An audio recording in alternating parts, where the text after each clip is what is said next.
escritor, esto es una tradición soviética, que se hace su autocrítica debe ser inmediatamente respetado. Lo curioso es que el Partido Cubano nunca creyó en la autocrítica de Padilla. Porque Padilla nunca fue repuesto en ningún lugar. Internamente.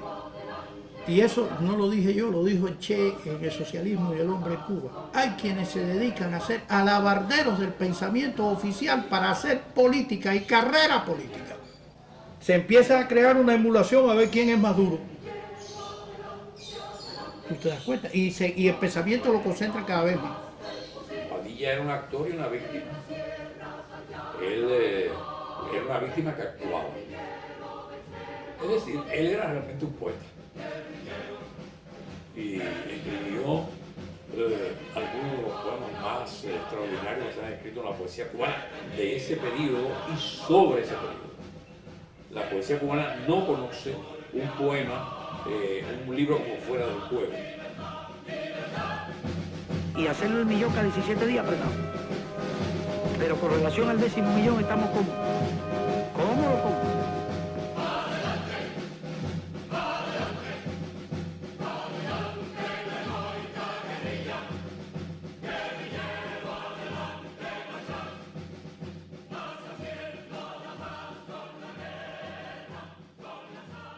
Si ustedes quieren que le diga con toda claridad la situación, es sencillamente que no haremos los 10 millones. En todas las dirigencias hay oportunismo y no oportunismo. Hay momentos de personas que son oportunistas y hay momentos hay personas que en un momento determinado son oportunistas por el vil interés y hay momentos en que no son oportunistas porque eso es una actitud. En aquella circunstancia yo sí me encontré un gran oportunismo en la persona que estaba ejecutando la política, específicamente en la dirección de teatro. Es una tradición, el oportunismo es una tradición cubana. Una tradición que lo hubo en la colonia, lo hubo en la república y lo hubo en la revolución. Es una tradición. Y ahora lo vemos con más claridad al oportunista, porque como el oportunista es aquel que puede inmediatamente cambiar de su ideología, elogiar a quien antes perseguía. Entonces, eso lo da esta sociedad. Es una sociedad un poco volátil, económicamente no muy firme, un poco dependiente. Entonces, produce ese tipo de persona que teme que va a caer y inmediatamente cambia. El hombre, antes de pensar en política, pensó en comer y a veces es una ley cruel. Y además que tiene una destreza en disfrazarse y tiene una astucia en reconocer el momento en que él necesita hacer eso. Pavón era un hombre que llevaba la disciplina por encima de todo. Y eso muchas veces lo hizo cometer errores. A veces las lealtades te llevan a grandes aberraciones. Y yo pienso que cuando él se dio cuenta de la barbaridad que estaban haciendo algunos allí, se sintió muy mal. Pero él estaba cumpliendo órdenes, o lo que él consideraba orden. Yo estoy acostumbrado en este país a que los funcionarios subalternos reciban una orientación y dado su temperamento, su carácter, su maldad, su crueldad, su bondad, su inteligencia, la pongan en marcha de distintas maneras. Fue ejecutor. Hay otro que fue peor. Ojo. Pero en vez de discutir y excluir ahora todo eso, ¿por qué no excluimos y discutimos la política? Porque entonces yo diría que habría que excluir también a la dirección del país que orientó esa política en aquel momento. Un general nazi le puede decir al que administra el campo de concentración que torture a todos los judíos las 24 horas del día. Es muy probable que ese torturador, que no tiene una gran pasión por la tortura, los torture 12 horas al día. Entonces hay que agradecerle que el subalterno también introduzca un poco de libertad. No hay gobierno, ni sistema, ni nada donde el hombre no pueda ejercer su libertad, un fragmento de esa libertad. No, vamos a hablar. Usted se equivocó. usted cometió error, usted hizo las peores cosas, tú le puedes decir a una persona las cosas más duras, respetando a esa persona, pero después dando la oportunidad a esa persona a hablar y a responder. Porque es oportunismo entonces, y entonces ahí sí hay oportunismo. En ese momento, en este inclusive, y en otros que han seguido hablando, de los que siguen hablando y hablando, porque saben que no le va a responder.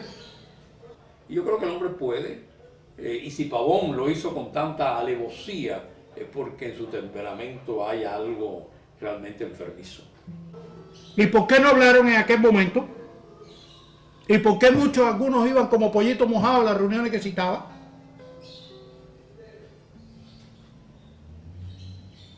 Porque yo me senté con mucha gente que ahora está en la misma mesa en que estaba Pavón.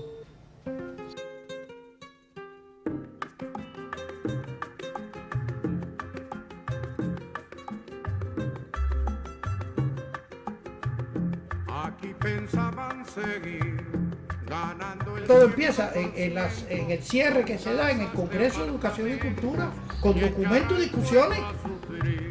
Y seguir de modo cruel contra... Era realmente al principio un congreso de educación. Pero como en ese momento ocurrieron cosas en la cultura, que de las cuales ya hemos hablado, se extendió y se puso Congreso de Educación y Cultura. Eso fue añadido. Pero la convocatoria era una convocatoria de maestros. Y como ocurre en este país con muchas cosas de ese tipo, de cierta violencia, al poco tiempo no significa nada. Aquí pensaban seguir tragando y tragando tierra, sin sospechar que en la sierra se alumbraba.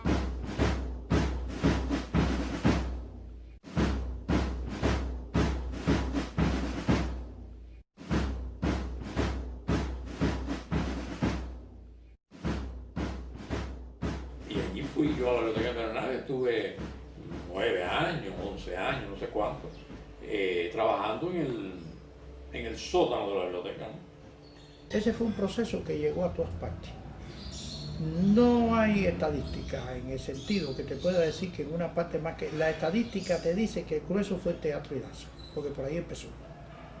También habría que contar que posteriormente a esto, cuando empezó el problema con los artistas homosexuales, mi problema es un poco anterior a ese, pero después todo eso se englobó de una manera y entonces, claro, muchos artistas y muchos escritores estaban en la misma situación y no se ha sabido cuántas personas fueron afectadas por esas sentencias, por esos fallos que se llamaba de no cumplir los parámetros para trabajar en la cultura y por tanto tú eras parametrado, que era un juego de palabras que hacía la gente.